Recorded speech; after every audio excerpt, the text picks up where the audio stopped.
Hi everyone, good morning. Today is 11th of November and I welcome you all to the Hindu newspaper analysis discussion. So in this particular video, we are going to take up the analysis of entire newspaper. We'll take all the articles along with the background as well as detailed way forward. And I would also like to tell you that if you want, you can download the explainer notes of this particular session from Telegram channel. Link for Telegram is given in the description box in YouTube. So you can visit the Telegram and you can download these explainer notes of this particular session. Now, first of all, before starting up, we would like to we see newspaper overview so that we can understand that which articles are relevant in the newspaper.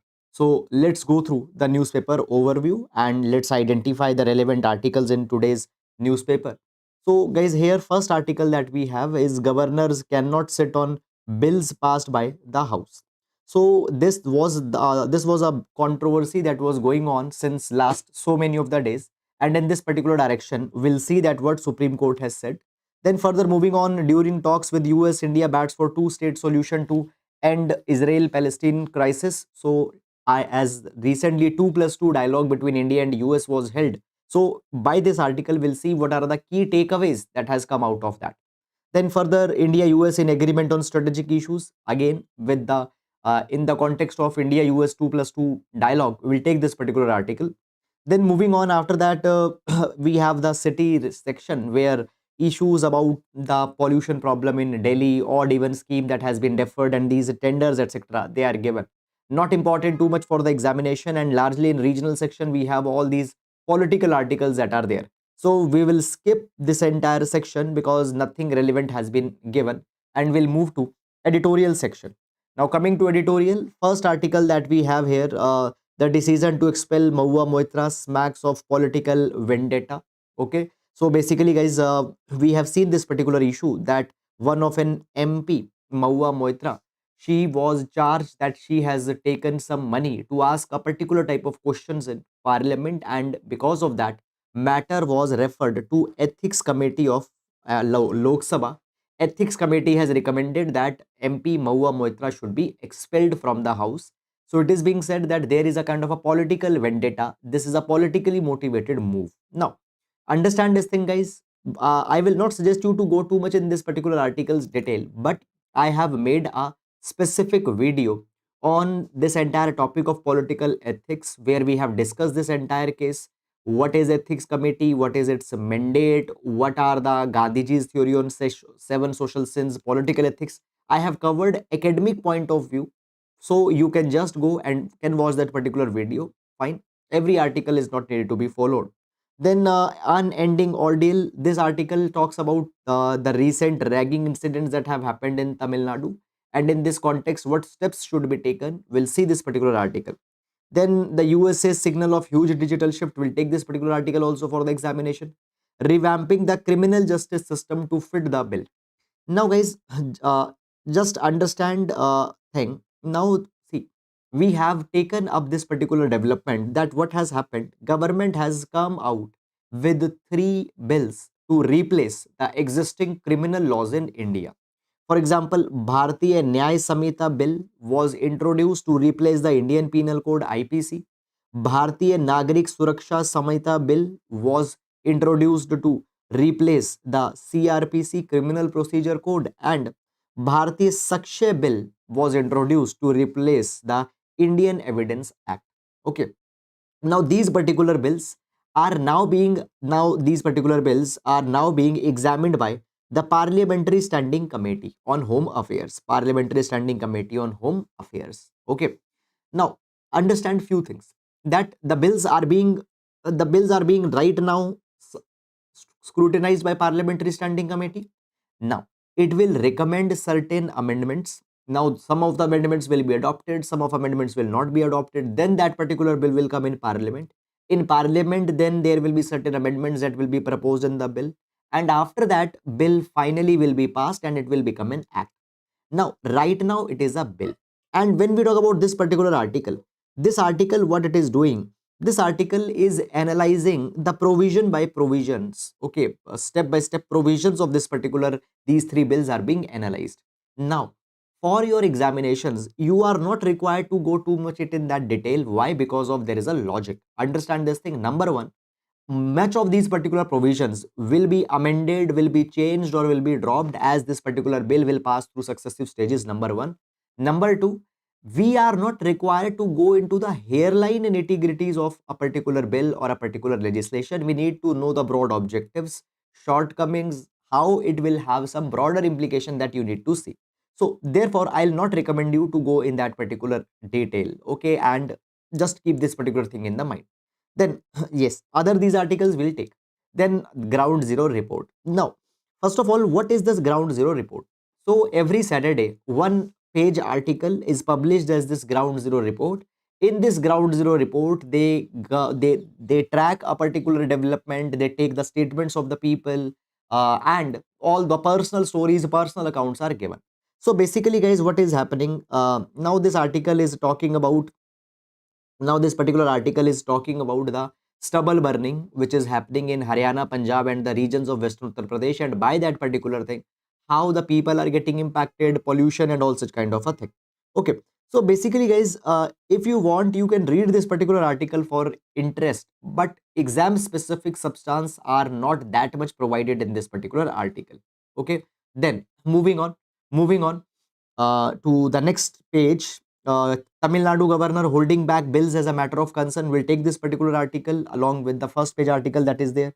Then after that, 168 villages along China border to get road connectivity in a year. Now, just one thing, guys, you need to understand that when we talk about the border regions, we find this particular thing that China has become really aggressive on the boundary regions, and particularly line of actual control. It has become disputed, and China is developing a lot of infrastructure in this particular region. Now, in order to counter that, government has also come out with a specific scheme, and this particular scheme's name you should be knowing, that is the Vibrant Village Program. Vibrant Village Program. Now, what is this Vibrant Village Program? Under the Vibrant Village Program, just a minute, let me zoom in. So under this Vibrant Village Program, government will ensure that basic infrastructure and basic amenities and basic civic facilities should be provided to villages, particularly those villages who are on the northern borders. Okay, so basic facilities, infrastructures will be provided, and in that capacity, piped water connection, electricity connections, basic roads, etc. will be provided. Okay, so as a part of this, on 168 villages on India-China border, road connectivity will be provided to them. Okay, so such names of these schemes you should have in your mind. Okay, then moving on in this particular direction, Modi may attend COP28 summit in Dubai to host G20 summit virtually. So basically COP28, what it is? COP stands for Conference of Parties. Conference of Parties, whose conference? It stands for the Conference of Parties of those countries who have been the part of UNFCCC, United Nations Framework Convention on Climate Change. So all the countries who have signed this convention in 1992, they meet every year and discuss that how climate change problem could be resolved, what steps should be taken. This year's meeting is being held in Dubai, okay, and a lot of articles also we have taken on this particular thing. Okay, so this year's meeting will be held in Dubai on November 30. So we need to track this particular development. As of now, no need to track, but when this meeting will happen, what key takeaways will come, we'll take this particular article. Okay, then moving on in this particular direction, assembly polls page 2023. Okay, so again, no need to go too much in detail in this particular direction. Then further moving on, government schemes failing, says Supreme Court, as rain brings respite to Delhi. So basically, guys, if you remember, I think yesterday or day before yesterday, we have discussed in detail, okay, entire issue of winter pollution problem in Delhi. We have seen that we have seen four reasons: geographical reasons, anthropogenic reasons, thermal inversion, because of which pollution becomes a big concern in Delhi. And because of that, Delhi government was planning to go for cloud seeding or to bring artificial rains. We have discussed what is cloud seeding also 2 days back. Now government was planning that, but God was kind enough to all of us. And what has happened? Natural rains have happened Delhi, which has brought a respite to pollution problem. Air quality index, though not good, but it has but it has gradually improved over what it was 3 4 days back. So now Supreme Court has highlighted this particular thing, that there has been repeated failure of government to curb the pollution. Okay, and basically what has happened, nothing much effective has happened. Then moving on in this particular direction, tremors reveal gaps in emergency alert system. We'll take this particular article also for the examination. Okay, then Israel strikes target Gaza's largest hospital compound. Okay, now guys, this is actually something which is not basically something this should be concerning to humanity at large. That now, see, we know this particular thing, that this crisis or this round of conflict was started by Hamas, because Hamas carried an unprovoked attack on Israel on 7th of October. But since then, Israel's strikes on Gaza that has been there, it has been far more disproportionate, and the concerning problem is that hospitals have been attacked. Okay, which goes against the basic norms of humanity. Okay, however, no need to go and track too much of this article. Biden she to hold talks next week in San Francisco. So if something important will come, we'll track that. Bangladesh Prime Minister rejects further pay hike after garment workers protest. No need to go too much in detail in that particular direction. Then on business page, September IIP growth falls to 5.8%. Now, one thing I have told you many number of times, guys, that you are not required to track every economic data that is being given here. For example, every month IIP, every month inflation, every month export import data, because by the time your exam will come, all these particular data tend to change. Moreover, for the state of Indian economy, there are editorials that come and they give a very fair picture on economy, on manufacturing, on service sector, on unemployment, etc. Even yesterday there was a good article on that particular line. We have seen that. Then we have these corporate trends, etc. Nothing much important is there. Okay. Then we have this weekend sports page. Okay. And that is all about the newspaper today. So guys, today we don't have three important pages important for UPSC examination. Today text and context is not published. Okay. After that, science page is not published, and also one of an editorial page which contains the good articles is not published because it is Saturday. So on Saturday, because of this particular reason, we have little bit less articles. Okay. So that is about it. And now let's discuss all the relevant articles one by one in detail. Okay, as I was telling you, please download these synoptic notes. Here I give articles details. I also give their background information also, that might help you. Now, every class we start with a GS quotation, and the idea of this GS quotation is to give you some content that you can use to complement your essays as well as to complement other GS papers. So today we'll take quotation from Martin Luther King Jr., the civil rights activist from USA, and he was inspired a lot by Gandhiji. Martin Luther King Jr. says that our scientific power has outrun our spiritual power. We have guided missiles and misguided men. A beautiful quotation. We have guided missiles and misguided men. Misguided men means we have a huge chunk of humanity who are not guided by the principle of ethicality, principle of morality, and principle of rationality. In the name of vested interest, they are ready to do anything. They are ready to go at any length. Okay, so we have done a lot of scientific advancement, and our scientific advancement has happened to such an extent that now our spiritual advancement has not happened. Morally, ethically, we have not got uplifted.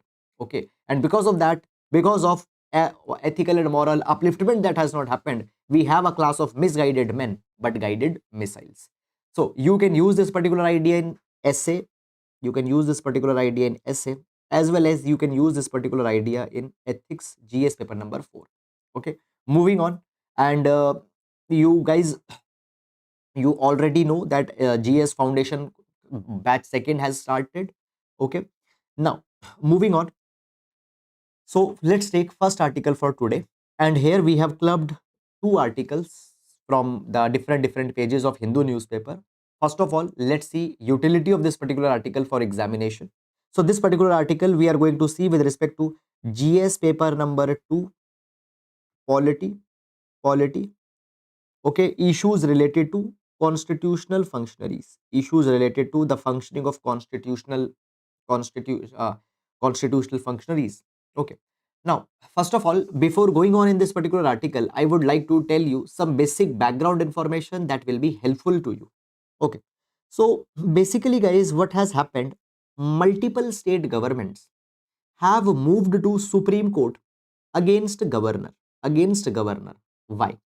Because guys, when we talk about the governor's role, understand this particular thing. We find this particular thing that when we talk about the governor, governor is not the real executive. Governor is a nominal executive in a state. However, as per the constitutional design, any bill that will be passed by the state assembly, that particular bill has to be cleared by governor. If a bill is not cleared by the governor, then that particular bill cannot become an act.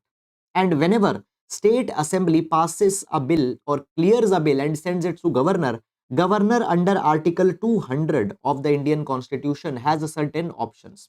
What options governor has? Option number one, governor can give the assent to bill, governor can clear the bill. Option number two, governor can withhold the assent, governor will not give the assent to that particular bill.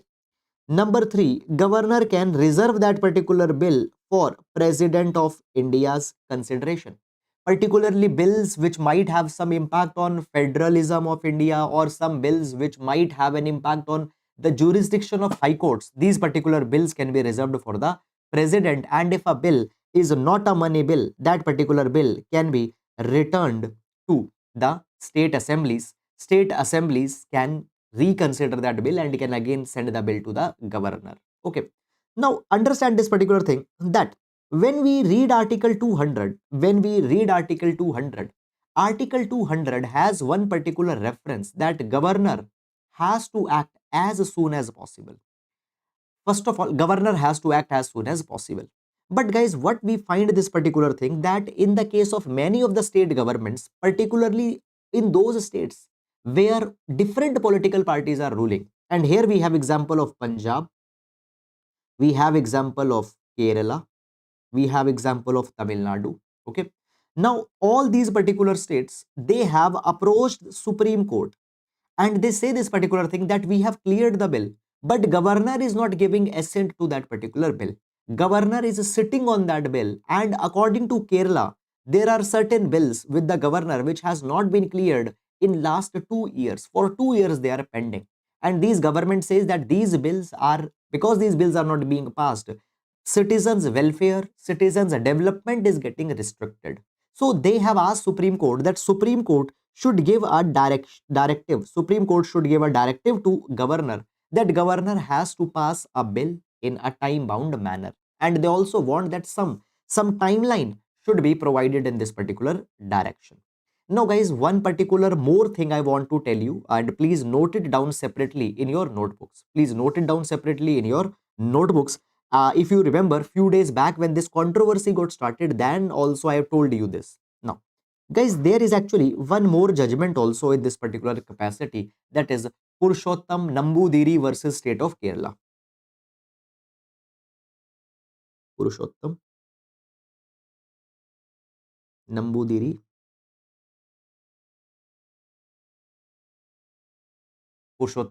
Nambudiri versus State of Kerala. Okay, 1962. 1962. Now, in this particular judgment, Supreme Court has taken a view that Article 200 does not prescribes any timeline. Article 200 does not prescribes any timeline on the governor within which governor has to take an action. So governor is free. Governor is free. Okay. Now, many number of times what has happened, governors on the basis of this particular judgment say that we don't, though in article 200 as soon as possible is mentioned, but no specific timeline that okay, these many days, it has not been taken. Now what has happened, actually state governments such as Punjab, Kerala, Tamil Nadu, they want that Supreme Court should revisit this particular case and should issue a particular timeline, for example 30 days, 90 days, something like this. Is it clear or not? Within which they have to act. Also guys, in this particular capacity, understand this particular thing. Sarkaria Commission that came for that gave its report for the center state relation. It also recommended this particular thing, that there needs to be the designated time frame in which governor should act, okay. So this particular thing is going on, okay. Now guys, understand this particular thing, that now what has happened, as this particular matter was going on, this particular matter was going on, Supreme Court has ruled certain things in the favor of state governments. Supreme Court has ruled certain things in the favor of the state governments. Let's discuss these particular things. I have provided you here. So basically, Supreme Court had provided that governor cannot sit on bills which have been cleared by state legislature.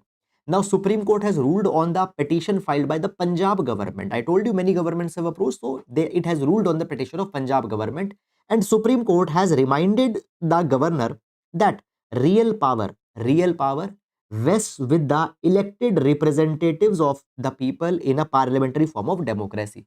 Now, who are the elected representatives of the people? They are the MPs and MLAs. So, when MLAs have passed a bill in state legislative assembly, governor has no power over and above that. It has been provided by Supreme Court that governor is an appointee of the president. It is a titular head of the state, a nominal head of the state, and governor has to always act on the aid and advice of the council of minister. Okay, and governor has no power.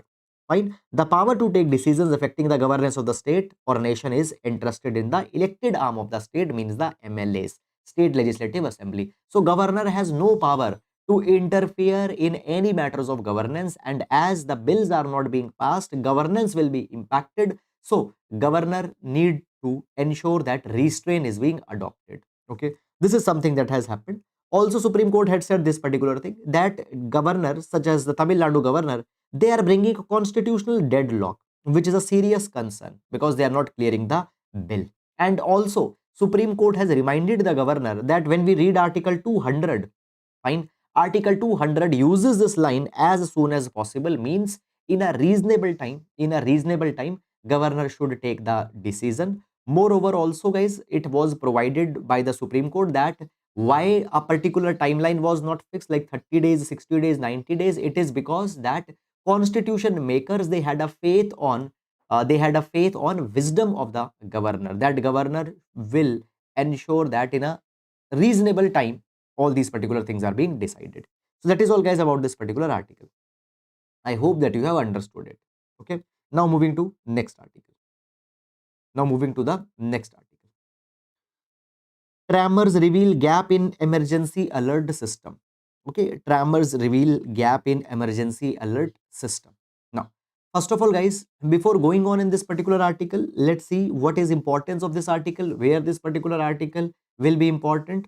Now, this particular article will be important for GS paper number 3, disaster management. GS paper number 3, disaster management. Within disaster management, steps needed to ensure robust disaster management and basically the problems in the disaster management regime of India. Problems or issues or vulnerabilities in disaster management regime of India, there we are going to see. So this particular article will be a kind of a case study.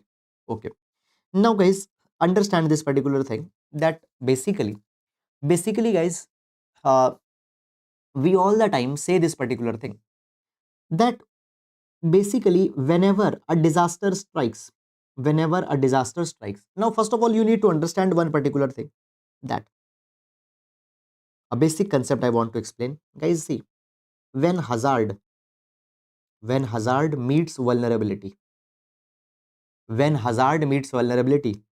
becomes a disaster. Now, earthquake is a natural hazard. Earthquakes have happened all the time.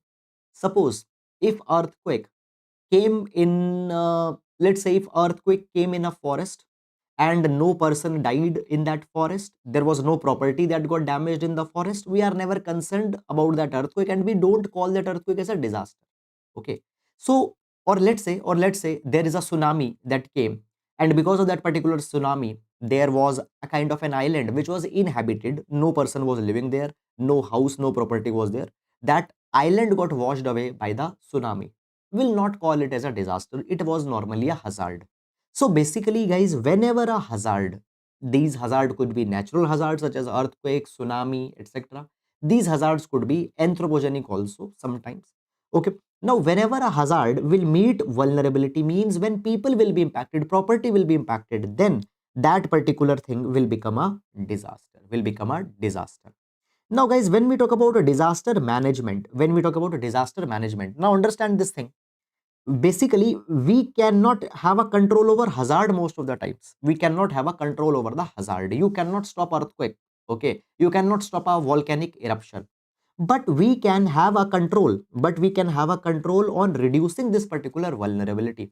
So what is disaster management? Disaster management is to ensure that how vulnerability could be minimized. This is the only factor where we can have a control. Now, when we talk about minimizing the vulnerability, okay, when we talk about minimizing the vulnerability, there comes the early warning systems. If you can warn people in advance before a tsunami, if you can warn people in advance before an earthquake, if you can warn people in advance before a cyclone, what can happen? This vulnerability can be reduced to a large extent. And because of the scientific advancement, today we have those particular tools and those particular technologies in which a kind of a big forecast can be made and people could be made aware. Now, basically, guys, in this capacity, now we are going to discuss earthquakes matter. Okay. So basically, guys, what has happened recently, there were earthquakes that came in Nepal. So there was a 6.4 magnitude earthquake that came in Nepal last week, and after that an aftershock of 5.6 magnitude came in Nepal. And these earthquakes tremors were experienced as far as Delhi. Okay. Now, in this particular thing, guys, actually what is happening, it is being said that National Disaster Management Authority, okay, which National Disaster Management Authorities cell broadcast alert system, as well as the Google, its alert system failed, or it did not send any warning to people living in Delhi. Now, what is this cell broadcast alert system? Okay, I will use blue pen. What is this cell broadcast alert system? Now, guys, incidentally, I had this particular screenshot, this message I received on my mobile phone. You might have also received it, and please do comment in the comment box if you received it. So, few days back, what happened? This particular message came. Okay, and this message was like this. This is a sample testing message sent through cell broadcasting system by Department of Telecommunication, Government of India. Please ignore this message as no action is required from your end. This message has been sent to test pan-India emergency alert system being implemented by National Disaster Management Authority. Now see this particular thing, guys. So basically, guys, what will happen? Even if your phone is on silent, okay, even if your phone is on silent, your phone will ring and a kind of a flash will come on your screen. Okay. Now this is a kind of a message that will come in your screen, and these messages will warn you that an earthquake might come in next 5 minutes, or a tsunami might hit your region in next 5 hours, 6 hours, or a flood might impact your region in this much time.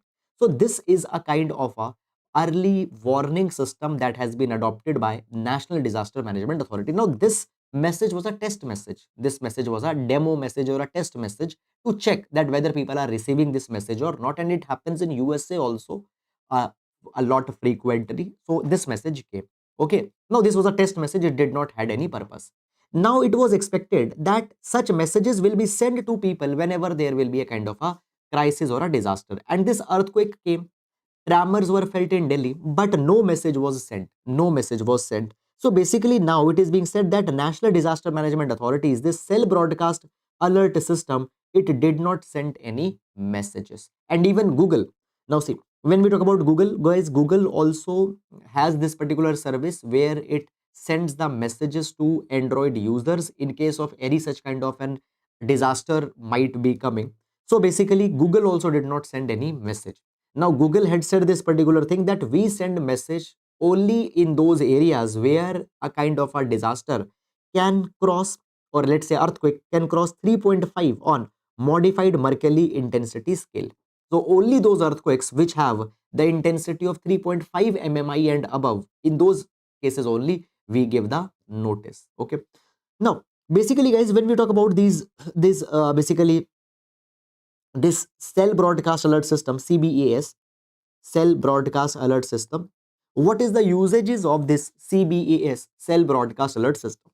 Now, this particular system could be used to give early warnings in the matter such as tsunami, flash flood, earthquake, public safety messages, evacuation notices, critical informations. But it did not work well. Moreover, it is also being provided that, guys, in the case of earthquake, the Ministry of Earth Sciences, National Center for Seismology, it maintains a website that is sismo.gov.in. Now, this particular website contains all the information about earthquake and related things. But this particular website also crashed after tremors were felt in Delhi, as a lot of people went to this particular website to get information. Now, this is the time when this website should be functional at all the cost, but it got crashed. So it shows that how government is ill equipped, how government is ill equipped to meet with these particular vulnerabilities, and it should be checked that why such kind of a lapse happened, why such kind of lapse happened. Fine. Okay, so this is about all this entire article. I hope, guys, that you have understood it. Now moving to the next article. No.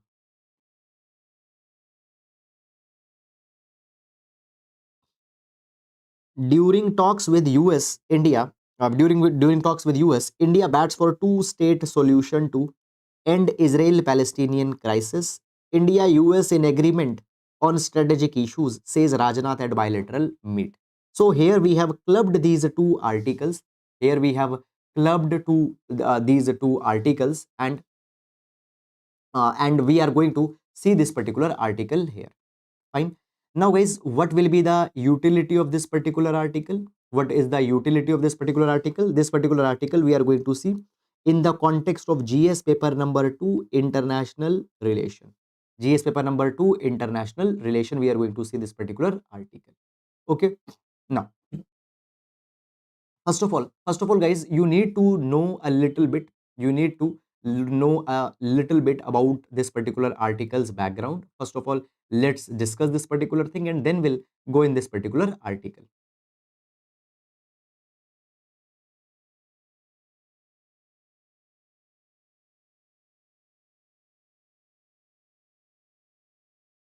Okay, fine.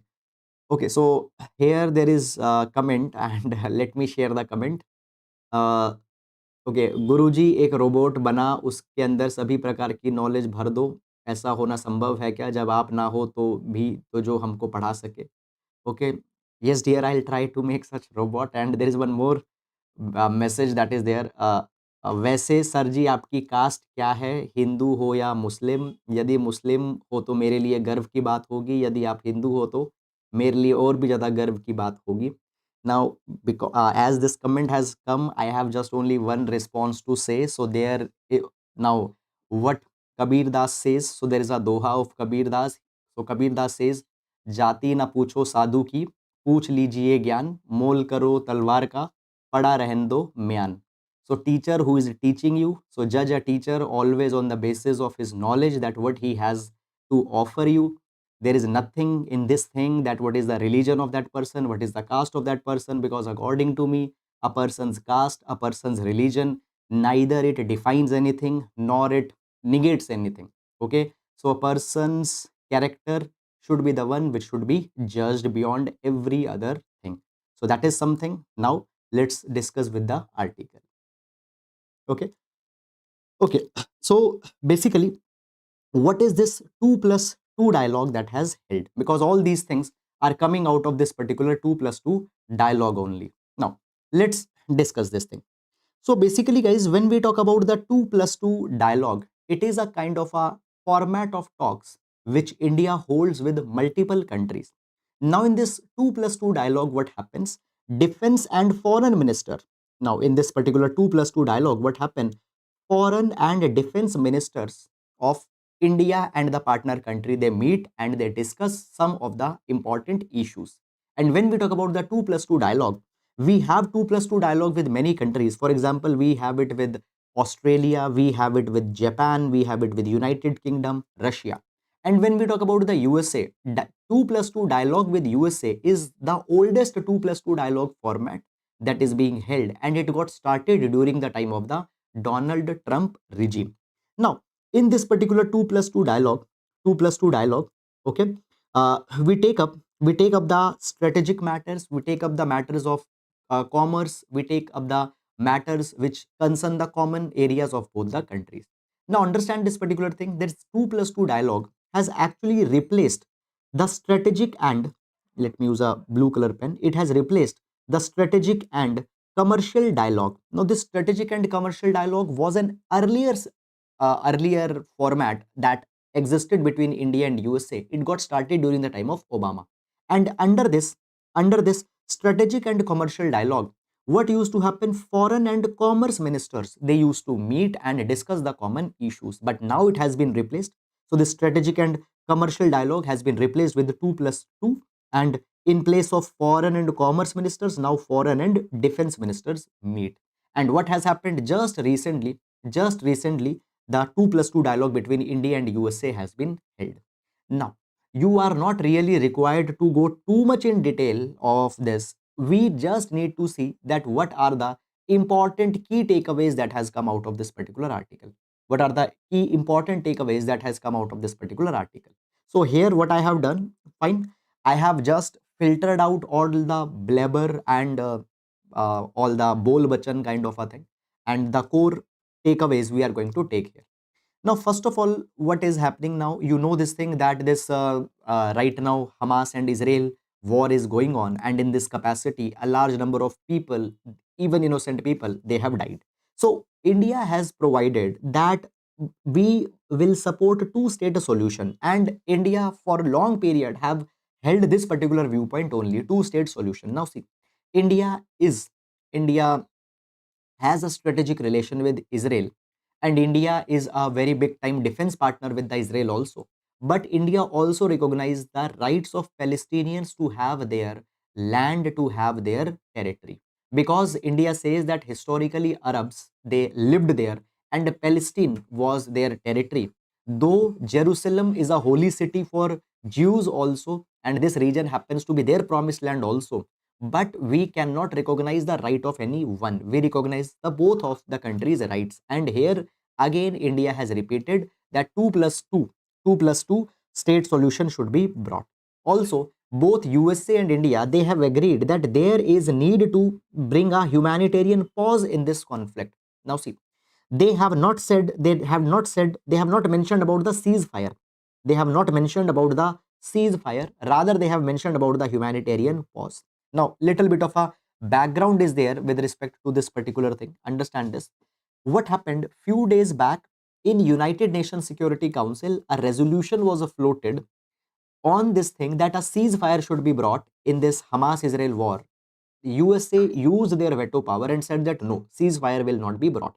Then that matter given to UNGA. In UNGA also this matter came. United Nations General Assembly, this matter also came that a ceasefire needs to be imposed. There also USA voted against that.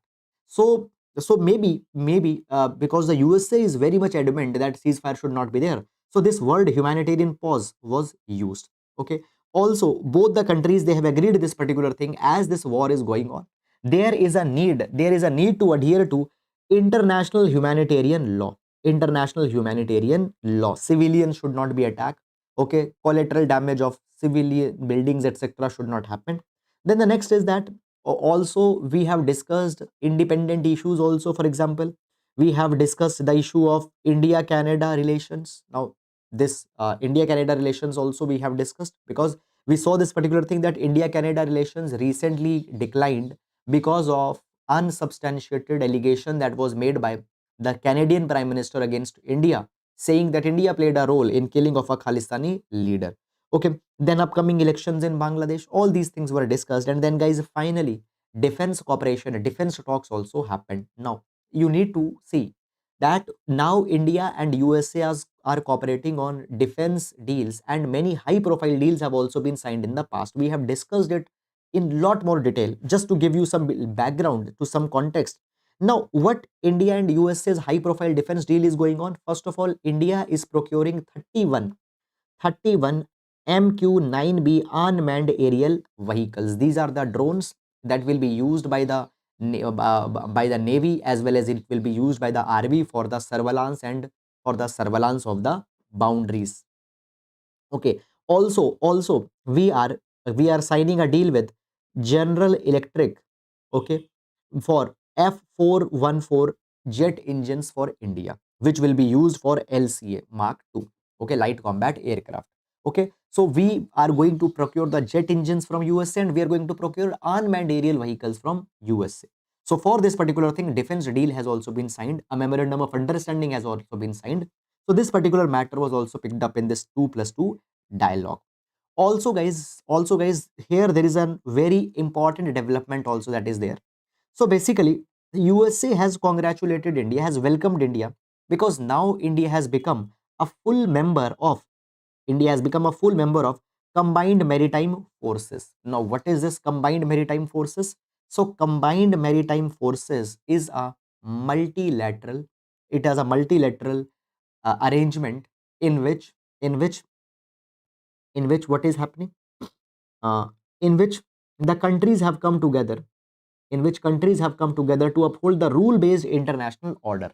Rule-based international orders. Okay, and this combined maritime forces, its object is to ensure that there is no illicit non-state actors on the high seas. It aims to promote the security, stability, and prosperity in the high seas. What is the high seas? High seas are those oceans which are beyond the EEZ, exclusive economic zone of the country. Those particular waters in which no country's EEZ, no country's claims are there, those are called as the high seas. So in high seas, we see that there is the issues of piracy, there is a issue of a lot of unethical, basically a lot of weapon trades, etc., are going through the seas. So seas needs to be kept as a secure. So therefore, this combined maritime forces initiative is there. Okay. Now this is headquartered in Manama, Bahrain.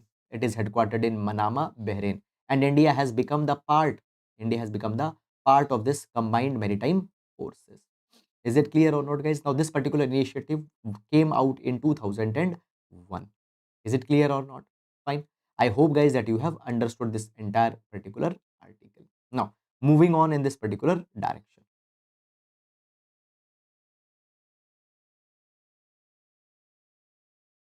Okay. Unending ordeal. Unending ordeal. We'll see this particular article with respect to GS paper number 2, issues related to education, as well as GS paper number 2, social justice. Issues related to education and issues related to social justice. We'll see this particular article. Now, first of all, let's know some basic background information about this particular article. So basically, guys, what has happened recently, one ragging incident has come to limelight in Tamil Nadu. Also, 3 months back, there was one more incident that happened into the Jadavpur University of West Bengal, where one 17-year-old boy died due to the ragging. Now, these ragging incidents, they come to limelight after very frequently they come to the news. Okay, many number of times some petty matters don't even come to the news, but ragging happens to a very big concerns in the higher educational institutions. Now, guys, in this particular capacity, we find that, see, ragging used to be a kind of a bullying, and it used to be a kind of a harassing of freshers to ensure their subservience to seniors, so that they abide the seniors whatever they say. And it also used to be a kind of a form where it was said that it is a kind of an induction of the college graduates to the real world scenario. All these things, it was justified earlier. Okay, but now what has happened? This ragging has become more and more cruel, and it is leading to physical intimidation of students. It is leading to mental torture, mental trauma to students. Okay, and dehumanization of students in the name of ragging is going on. Okay, is going on. Now guys, in this particular capacity, there are some committee reports or committee recommendations that have been given. Please do use their names in your answers if a question comes in this particular direction. So in this particular capacity guys, we have RK Raghavan committee, RK Raghavan committee, which has submitted a report in 2007 on ragging, and it has classified ragging, as a psychopathic behavior and a reflection of deviant personalities, and a reflection of deviant personality. Now guys, understand this particular thing. There is one particular concept that I want to explain. Juvenile delinquency. Juvenile delinquency. Now, what is juvenile delinquency? Juvenile delinquency happens to be the juvenile delinquency happens to be a phenomena where juveniles, people below the age of 18, they commit crimes, they commit petty offenses. So, committing of petty crimes and petty offenses by people below the age of 18, that is referred to as juvenile delinquency. Is it clear? And we find this particular thing, that this juvenile delinquency has increased a lot in last 15 years according to NCRB, National Crime Record Bureau. National Crime Record Bureau, NCRB. Now guys, when we talk about the juvenile delinquency, according to sociological theories, it has been, now there is a broken window theory.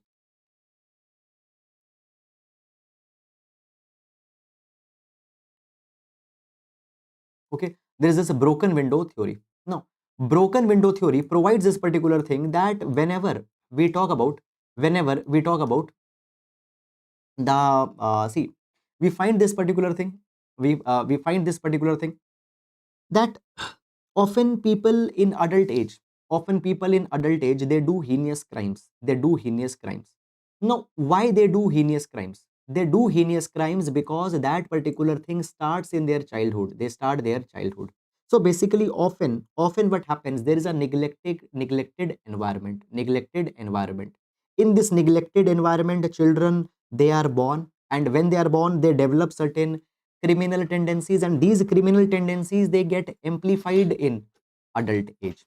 Now, ragging, ragging. Suppose there is a student, or there is a person who is involved in ragging the junior students. Now, this is an example that this particular person is having some criminal tendencies, and this will get amplified even more in the future.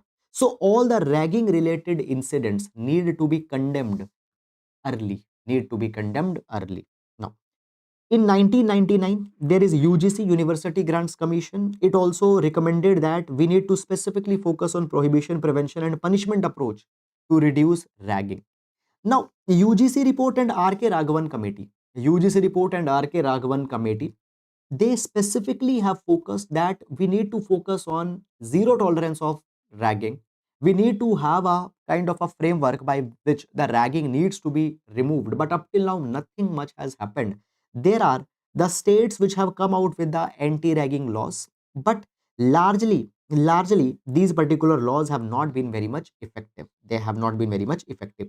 Even UGC has come out with the regulation in 2009, and these particular regulations, what UGC have recommended, UGC has recommended that, see, there are certain suggestions that have been there, but they have not been that much effective. Number one, conducting freshers parties.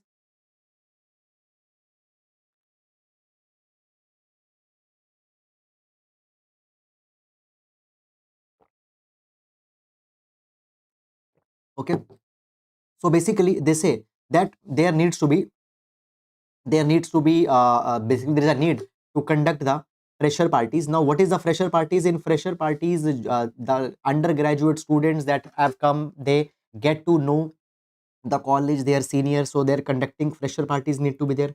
Mandating undertaking from students and parents against ragging, and in this particular ragging, they have to fill a particular affidavit in which they have to say that they will not be involving in any kind of a ragging related incident, and if they do that, they could be suspended from the institution. Okay, there is a need to put up the no ragging notices. Okay, all these things have been provided, but actually much has not happened. Actually much has not happened. Okay, now what can be way forward to reduce these ragging related incidents? Number one, institutions must create an encouraging atmosphere. Often when students they face ragging, they don't come forward, they bear all these particular things, they don't come forward, they don't share it. Why? Because they think that they will be judged, or they might be seen as weak. Okay, fine, something like that. So there needs to be an encouraging atmosphere where students should feel comfortable that they can come forward and can share these instant instances with the teachers, hostel wardens, and if parents are living nearby, they should be the first point of contact for the victims. Then next, there should be a greater accountability by the institutions. So institutions accountability plays a very important role. Okay, they should be held accountable, responsible if some ragging has happened on their premises. And then colleges needed to be, or higher educational institution need to be created as a places for the ragging. There should be the ragging free campuses in this particular capacities. In this particular capacities, the college administration, higher education institution has to take some concrete steps. So this is guys all about this particular article. Fine, now let's move to next article. The USA's signal of a huge digital shift. Now we'll see this particular article with respect to GS paper number 3, trade related issues at WTO. Trade related issues at WTO. Trade related issues at WTO. Now, one more thing, guys. First of all, before going in this particular article, I would like to give you some basic background information, because if we don't have that information first, this particular article might look very difficult. Okay, particularly if you have read the article at your own, then the article might look very much difficult. Maybe. Now, see this particular thing, guys, that when we talk about the USA, when we talk about the USA since long has proposed.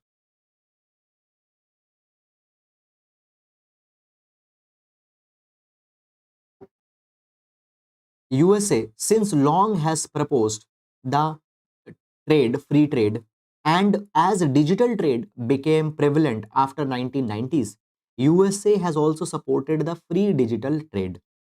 Now, USA has come out earlier. USA came out with this particular concept of ICT 4D. ICT 4D.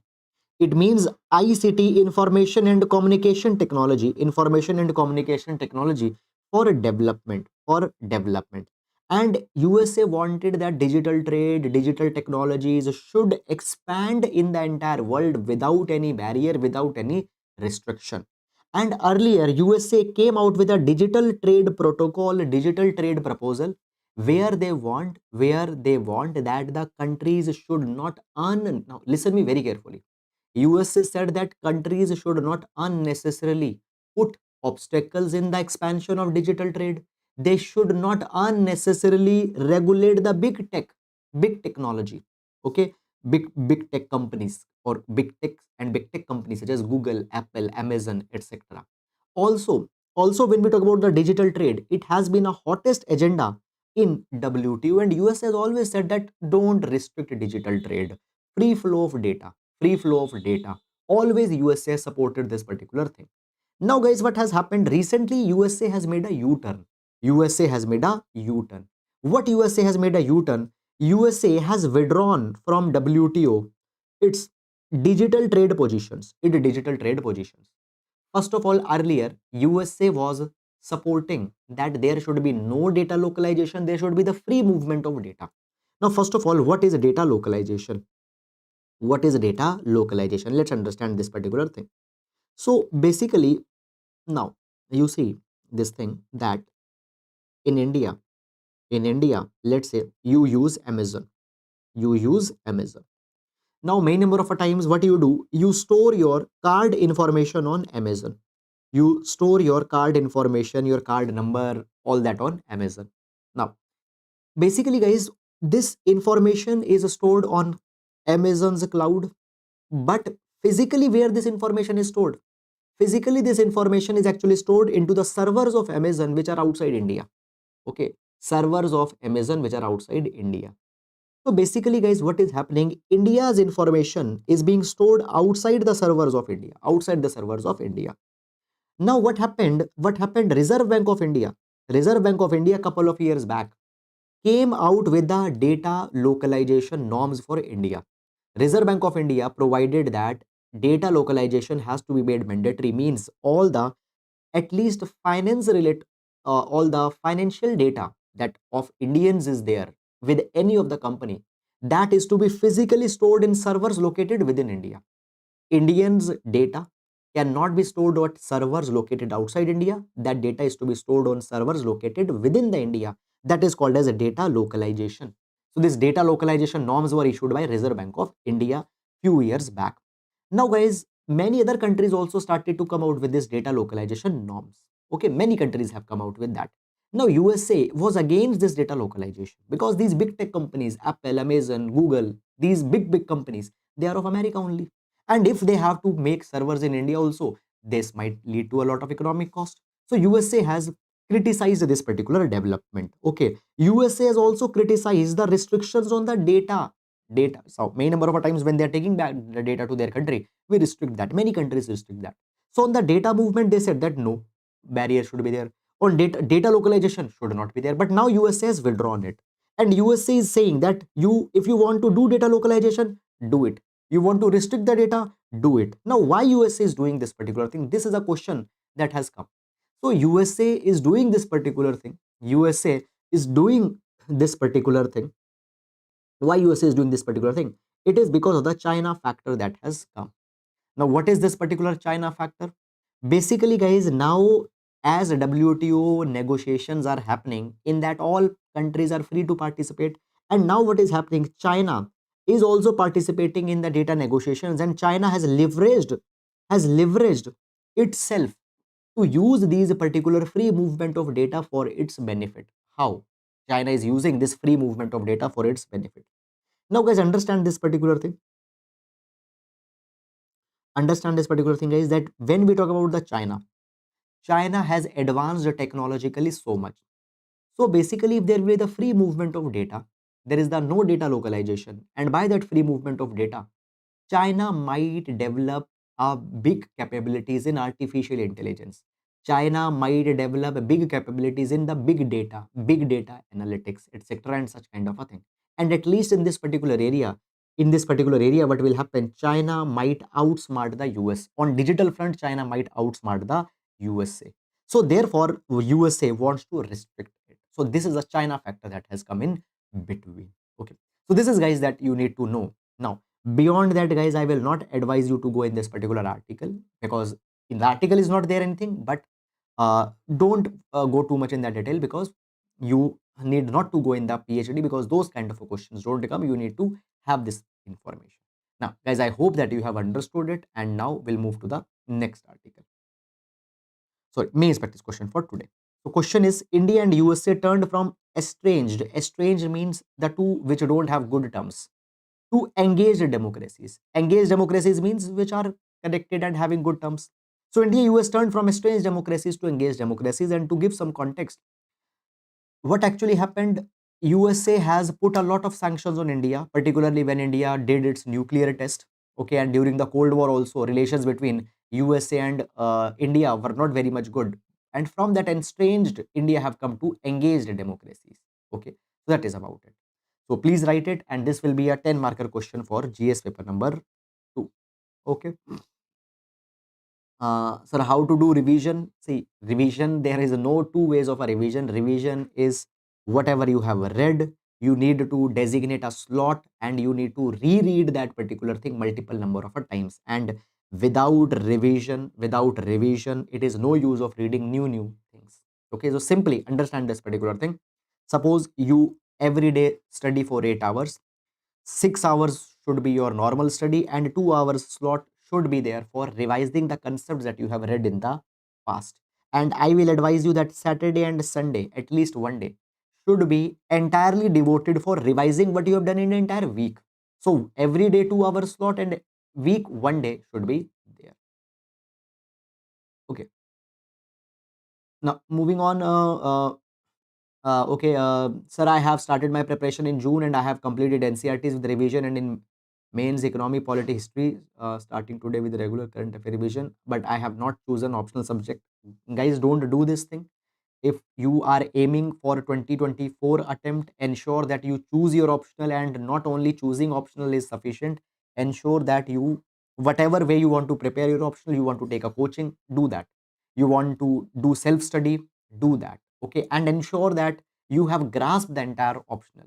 Okay, fine. So that is about it, guys. Now we'll be meeting on Monday. So tomorrow is Diwali and incidentally Sunday also. Okay, so tomorrow, as I say that Sundays should be a day for revision. Revise, but if you are it with your family, enjoy the festival. Okay, you can take a day off, not a very big thing, because balance should be there in the life to have a kind of a, because happiness comes only in the balance. So that is all. Now we'll meet on Monday. Take care, and I wish you all a happy